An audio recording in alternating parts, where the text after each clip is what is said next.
Hey, welcome to Frames TM. Today I'm going to discuss about the Canon R8 and the Nikon Z5II. Now, I have used the Canon R6II quite a few times to have a perspective on the R8. There are a few decisions that Canon and Nikon made.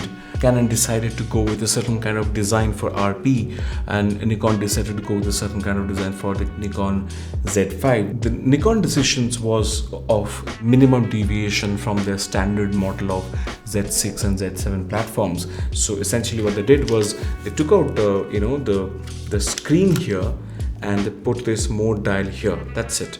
And the other thing they did was they took out the CF Express and they integrated two SD card slots. Now, for everything else, Nikon really didn't change much. In fact, their idea was of minimal deviation. So kind of they almost looked at one single body type and they made very slight variations. Whereas Canon thought that, look, if this is an entry-level body, it should have an entry-level body feel and should be small and it should save money on that series. So they decided to go with a body that is really small. On the R8, they have a battery that's really tiny, really doesn't last long. They have an EVF that's really small. They also don't have a full proper mechanical shutter. They have an electronic front curtain shutter.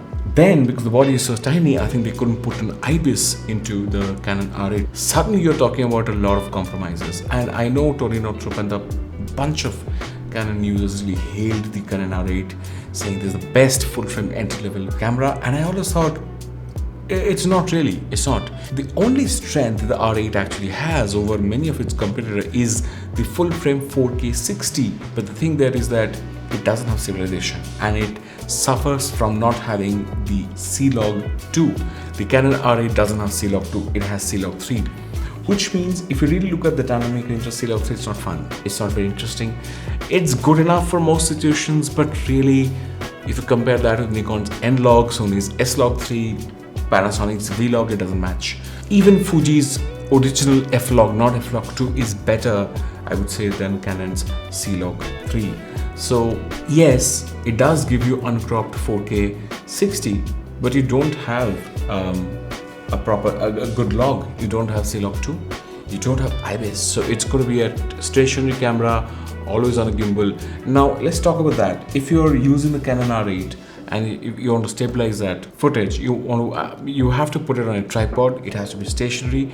If you're moving, you have to put it on a gimbal. So yes, fully professional work, you have to use a gimbal, even on a camera like a Panasonic S5II, which is fantastic stabilization. But then, there are situations which is in between a tripod and a gimbal.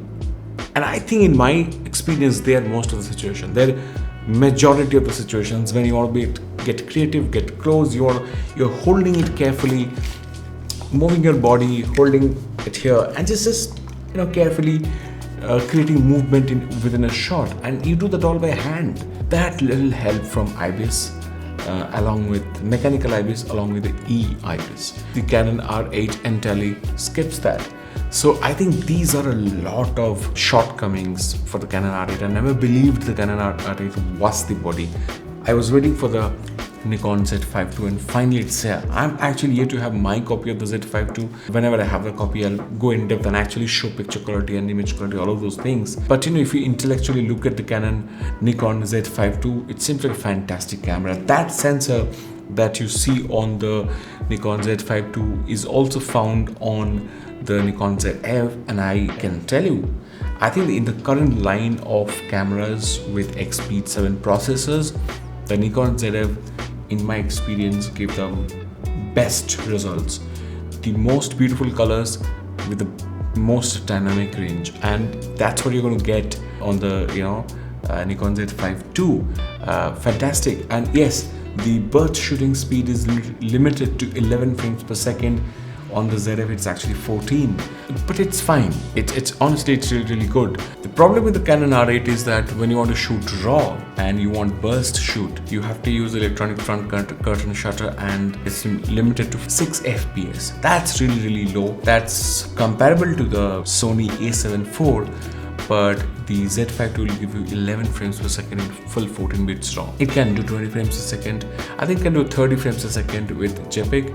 and the Canon R8 can do 40 frames a second with JPEG. I personally don't actually find the high burst speed in JPEG only modes not very useful for my use case. I'm sure there are people who find it very, very useful. So overall, if you look at the Canon R8 and look at the Nikon Z5II, there is one major difference where the Nikon Z5II doesn't really match the Canon R8, and that is the crop in 4K 60. Yes, the Z5II still has a crop in 4K 60, just like the ZF, but then for the rest of what you get within the Z5II is so much superior to the R8. And even when you have a crop on the Nikon, you actually have N-Log and you actually have IBIS. So that does actually give you a lot of benefit. Whatever footage you get out of that crop 4K 60 is still going to allow you for better sort of post-processing than the Canon R8 C-Log 3. So overall, the Nikon Z5II is clearly the best beginner full-frame camera that's ever been produced, and at $1,700 it's priced very well. And if you wait for 2 months, 3 months, I expect that $1,700 price mark to come down to $1,600 or even $1,500, $1,550 or something like that. And even in the context of lenses, the Nikon system is so much ahead.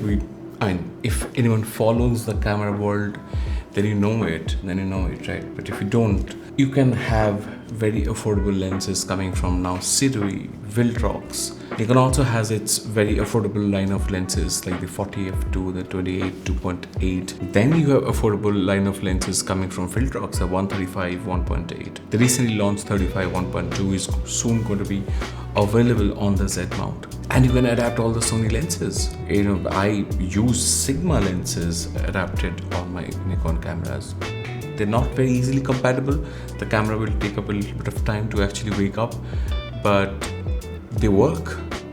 The Samyang lenses work. Any of the Sony lenses work. Of course, the Sony native lenses work flawlessly adapted to the Nikon system. So overall, if you look at it, you have so many. The benefit that the Sony users get in terms of range of lenses they get, you get the same thing on Nikon, but you have the fantastic optically superior 1.8 S lenses from Nikon that you do not get on Canon simply. For example, the 35-50 and 85f2 in case of Canon, those lenses, the front element protrudes out, the lenses make a bit of noise, they look and feel unrefined, and optically they are nowhere close to the Nikon 1.8 S-line lenses. The S-line lenses are optically brilliant. Some do say that they are as good or even better than quite a few Zeiss lenses. So a very high bar. So anyway you look at this comparison, the Nikon Z5II and the R8, it looks like the Nikon Z5II is a fundamentally superior platform to start with. And if you're not in the Nikon system, I think it is a very affordable way to get into the Nikon system and really start trying all the goodness that the Nikon system gives you. I'm going to see you soon with another one. Subscribe to the channel and help me reach 8,000 subscribers. See you.